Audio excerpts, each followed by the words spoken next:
Hello friends, आज हम लोग बात करेंगे एनसीईआरटी बायोलॉजी 12th क्लास की बुक के कुछ इंपॉर्टेंट पॉइंट्स के बारे में। इसका जो पहला चैप्टर है sexual reproduction in flowering plants, उसके हम इंपॉर्टेंट पॉइंट के बारे में जानेंगे जो आने वाले नीट के एग्ज़ाम, यूपी टीजीटी और पीजीटी और डीएसएसबी जैसे एग्ज़ाम्स में बहुत ही ज़्यादा इम्पॉर्टेंट होते हैं। देखते हैं। फर्स्ट पॉइंट है all flowering plant show sexual reproduction. हम जानते हैं कि जो एंजियोस्पर्म होते हैं वो हायर प्लांट्स में आते हैं। इनमें एंजियोस्पर्म में फ्लावर प्रेजेंट होते हैं या फूल लगते हैं, और इनकी सबसे बड़ी विशेषता ये होती है कि इनमें सेक्सुअल रिप्रोडक्शन के माध्यम से ही ऑफस्प्रिंग बनते हैं। सेकेंड है anther is bilobed डाइथिकस contain 4 microsporangia. जो एंथर होता है, अब देखिए हम यहाँ पे आपको चैप्टर नहीं रीड करा रहे हैं, बल्कि जो इम्पोर्टेंट पॉइंट है उस चैप्टर के वही डायरेक्टली हम आपको बता दे रहे हैं। ठीक है, जैसा हम जानते हैं कि जो स्टेमन होता है, जो मेल रिप्रोडक्टिव पार्ट होता है, स्टेमन 2 पार्ट में डिवाइड होता है या 2 उसके कॉन्स्टिट्यूएंट होते हैं। एक होता है एंथर और दूसरा होता है फिलामेंट। ये आप सब लोग जानते हैं। तो यहाँ हम एंथर की बात करेंगे। एंथर कैसा होता है? बाइलोब्ड होता है, यानी कि इसमें लोब का मतलब चैम्बर, यानी कि इसमें 2 चैम्बर होते हैं और हर एक चैम्बर में एक में 2 में थीका होती है। थीका कहते हैं लेयर को, ठीक है, यानी इसको डाइथीकस भी कहा जाता है।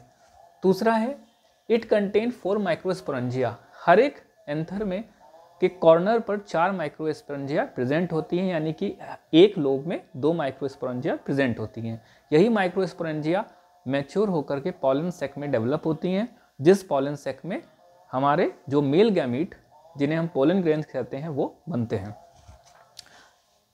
तीसरा पॉइंट, ये पॉइंट बहुत ही इंपॉर्टेंट है और नीट में पूछा भी गया है। Tapetum provides nourishment to developing pollen grains. जैसा हम जानते हैं जो माइक्रोस्पोरेंजिया होती है, इसमें 4 वॉल लेयर्स होती हैं। उनमें फर्स्ट जो सबसे आउटर मोस्ट लेयर होती है उसको कहते हैं एपिडर्मिस, फिर होती है एंडोथीसियम, फिर आती है मिडिल लेयर और इनर मोस्ट होती है टैपिटम। तो यहाँ पे हम टैपिटम की बात कर रहे हैं। बाकी की जो तीनों लेयर होती हैं वो प्रोटेक्ट करती हैं पॉलन ग्रेन को, ठीक है, और जब पॉलन ग्रेन बस्ट होता है तो उसको बस्ट करने में भी मदद करती हैं। जबकि जो इनर मोस्ट लेयर है टैपिटम, ये क्या काम करती है? ये डेवलपिंग पॉलन ग्रेन को नरिशमेंट या न्यूट्रिशन प्रोवाइड कराती है। बहुत ही इंपॉर्टेंट पॉइंट है। फिर होती है exine is made up of. ये भी बहुत इंपॉर्टेंट पॉइंट है, पूछा गया है। Pollen grains represent the male gametophyte, यानी जो पॉलन ग्रेन्स होता है वो क्या होता है? मेल गैमेटोफाइट खुद कहलाता है। अब आते हैं exine is made up of sporopollenin. बहुत इंपॉर्टेंट पॉइंट है ये एक्साइन। अब हम जानते हैं कि जो पॉलन ग्रेन की जो वॉल होती है वो भी 2 लेयर से बनती है। आउटर मोस्ट एक्साइन होती है और इनर मोस्ट इंटाइन होती है। तो जो आउटर मोस्ट एक्साइन होती है, जिसकी यहाँ पे बात हो रही है, वो एक बहुत ही हार्ड ऑर्गेनिक सब्सटेंस से बनी होती है, जिसको बोलते हैं स्पोरोपोलेनिन। और ये स्पोरोपोलेनिन इतना ज़्यादा हार्ड होता है कि इसके ऊपर किसी भी एंजाइम का, किसी भी टेम्परेचर का, किसी भी एल्केलाइन का कोई भी फर्क नहीं पड़ता, यानी ये आसानी से डैमेज नहीं होता। और यही पॉलन ग्रेन को लंबे समय तक बनाए रखने में या बचाए रखने में मददगार होता है। ये पॉइंट बहुत इंपॉर्टेंट है। Pollen grain exine has prominent aperture which is called germ pore where sporopollenin is absent. ये आपका स्टेटमेंट के फॉर्म में आ सकते हैं। तो जो एक्साइन आउटर मोस्ट लेयर होती है उसमें एक जगह पर एक पोर होता है, जिसको हम, एक छेद होता है, होल होता है, जिससे हम जर्मपोर कहते हैं।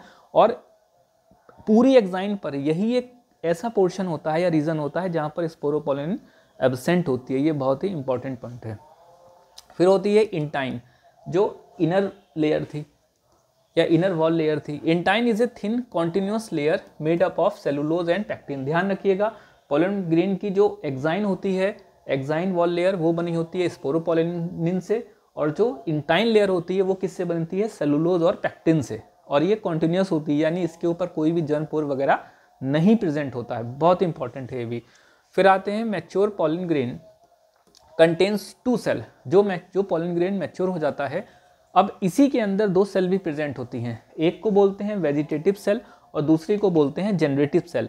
वेजिटेटिव सेल शेप में बड़ी होती है, इसके अंदर एक इर्रेगुलर यानी एक अनियमित आकार का न्यूक्लियस प्रेजेंट होता है और साथ ही साथ इसमें बहुत अच्छी मात्रा में या प्रचुर मात्रा में फूड रिजर्व भी प्रेजेंट होता है।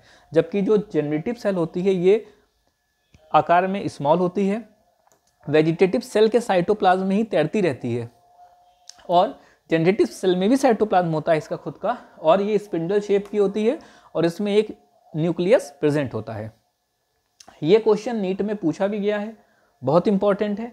In over 60% of angiosperm pollen grains are shed at 2 celled stage, यानी 60% या 60% जो एंजियोस्पर्म होते हैं उनमें 2 सेल स्टेज में, कौन सी दो? जब पॉलन ग्रेन है एंजियोस्पर्म में जो मेल गैमीट होता है वो पॉलन ग्रेन होता है। पॉलन ग्रेन में ये जो दोनों सेल स्टेज होंगी, ठीक है, इसी दौरान जब ये दोनों सेल बन जाती हैं तो पॉलन ग्रेन क्या होता है, वो डिस्पर्स हो जाता है, यानी बस्ट होकर के फीमेल पर या फीमेल फ्लावर पर पहुंच जाता है। तो इनकी संख्या होती है 60%। अब रिमेनिंग कितने बचे? 40%। अब 40% जो बाकी के एंजियोस्पर्मिक स्पीसीज होती हैं उनमें ये जो जनरेटिव सेल होती है ये एक बार फिर से माइटोटिक डिवीजन करती है और उसके बाद में 2 मेल गैमीट बनाती है।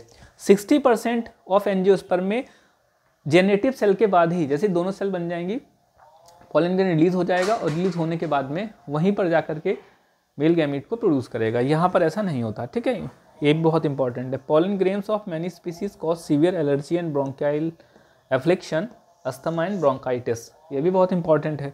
फिर आता है, ये भी क्वेश्चन पूछा गया है, पार्थेनियम जिसे हम कैरेट ग्रास कहते हैं, ये इंडिया में किस तरीके से आई? तो जो कंटेमिनेटेड, जो ग्रीन रिवॉल्यूशन के दौरान जो कंटेमिनेटेड गेहूँ आया, वीट आया, उसके साथ में ही ये जो आपकी कैरेट ग्रास थी जिसे हम पार्थेनियम बोलते हैं, ये इंडिया में पहुंच गई और इसके जो पॉलन ग्रेन्स होते हैं वो भी पॉलन एलर्जी पैदा करते हैं मनुष्यों के लिए।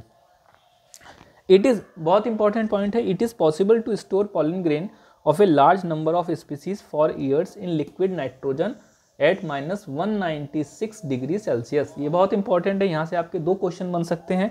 एक तो कि पॉलन ग्रेन को क्या स्टोर किया जा सकता है, तो और किस में स्टोर किया जा सकता है, तो बिल्कुल स्टोर किया जा सकता है और लिक्विड नाइट्रोजन में इसको स्टोर करके हम कई सालों तक रख सकते हैं। दूसरा पॉइंट आपसे पूछा जा सकता है कि भाई पॉलन ग्रेन को किस टेम्परेचर पर स्टोर करके रखा जा सकता है, तो वो होता है -196 डिग्री सेल्सियस।